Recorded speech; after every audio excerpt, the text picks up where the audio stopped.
స్వామి వారికి ఈ కపిల తీర్థంలో అతి విశేషంగా అన్ని ఆలయాల్లో కూడా సుబ్రహ్మణ్య స్వామి బాలసుబ్రహ్మణ్య స్వామి గాను మహావల్లి దేవసేన సుబ్రహ్మణ్య స్వామి గాను వెలసి ఉంటారు.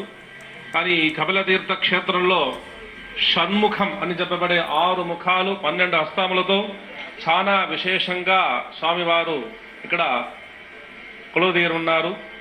ఈ యొక్క శత్రు సంహార త్రిశితి అని చెప్పబడే 6 ముఖానికి 6 విధమైన పూజలు హోమము నిర్వహిస్తారు.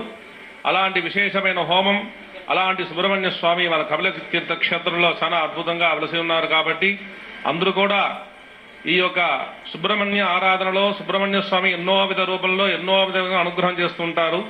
అందులోనూ షణ్ముఖం అని చెప్పబడే 6 ముఖంలో ఉద్భవమైన సుబ్రహ్మణ్య స్వామి ఆరాధన చాలా విశేషము.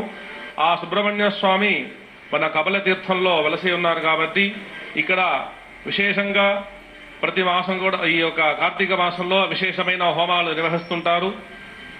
అదే విధముగా నిన్న సాయంత్రం ప్రారంభమై ఈరోజు సాయంత్రం రేపు ఉదయం రేపు సాయంత్రం ఎల్లుండితో ఈ యొక్క సుబ్రహ్మణ్య స్వామి వరకు హోమం పూర్తి అవుతుంది. ఈ యొక్క సుబ్రహ్మణ్య స్వామి హోమం శత్రు సంహార త్రిశితి అని ఈ యొక్క హోమం పేరు. మనలో ఉండే సమస్త విధమైన క్రామ క్రోధ లోభ మోహ మత మాత్సర్యం చెప్పబడే 6 విధమైన దుర్గుణాలని నశించి మనకి అనుగ్రహం చేస్తున్న సుబ్రహ్మణ్య స్వామి కళ్యాణ ప్రాప్తి, వంశవృద్ధి, సమస్త విధమైన రుణ బాధలు వీటన్నిటికీ కూడా సుబ్రహ్మణ్య స్వామి ఆరాధన చాలా విశేషము.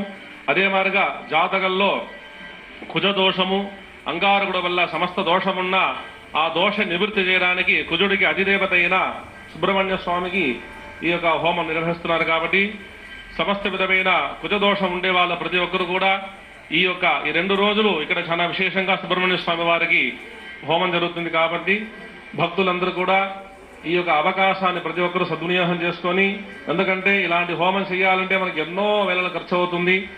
మన యొక్క దేవస్థానం వాళ్ళు చాలా చక్కగా మనకి 500 రూపాయలు చెల్లించే పూజలో పాల్గొనే అవకాశాన్ని మనకి ఇచ్చారు. కాబట్టి స్వామివారి అనుగ్రహంతో ప్రతి ఒక్కరు కూడా ఈ యొక్క హోమంలో పాల్గొని, ఎందుకంటే కార్తీక మాసం అంత విశేషం, మనం అన్ని మాసాల కన్నా కార్తీక మాసం చాలా విశేషం. కాబట్టి ఈ కార్తీక మాసంలో ఈ యొక్క విశేషమైన, ఎందుకంటే దైవారాధన, దీపారాధన, దానము, యజ్ఞము, నామము మనం ఎంత చేస్తామో 1 సంవత్సరం పాటు చేసే ఫలితం ఈ 1 నెల మాత్రం మనం చేస్తే లభ్యమవుతుందనేసి శాస్త్ర పురాణాలు మనకు చెప్పారు. కాబట్టి ఆ యొక్క విశేషత అందరికీ తెలియాలని దేవస్థానం వాళ్ళు అంత మహోన్నతమైన క్షేత్రమైన ఈ కపిల తీర్థ క్షేత్రంలో ఈ యొక్క విశేషమైన క్రతువుని నిర్వహించారు. కాబట్టి ప్రతి ఒక్కరు కూడా చాలా చక్కగా ఈ అవకాశాన్ని సద్వినియోగం చేసుకుని ప్రతి ఒక్కరు కూడా ఈ యొక్క పూజలో పాల్గొని స్వామివారి యొక్క అనుగ్రహాన్ని పొందుగా ప్రార్థన చేసుకుందాం.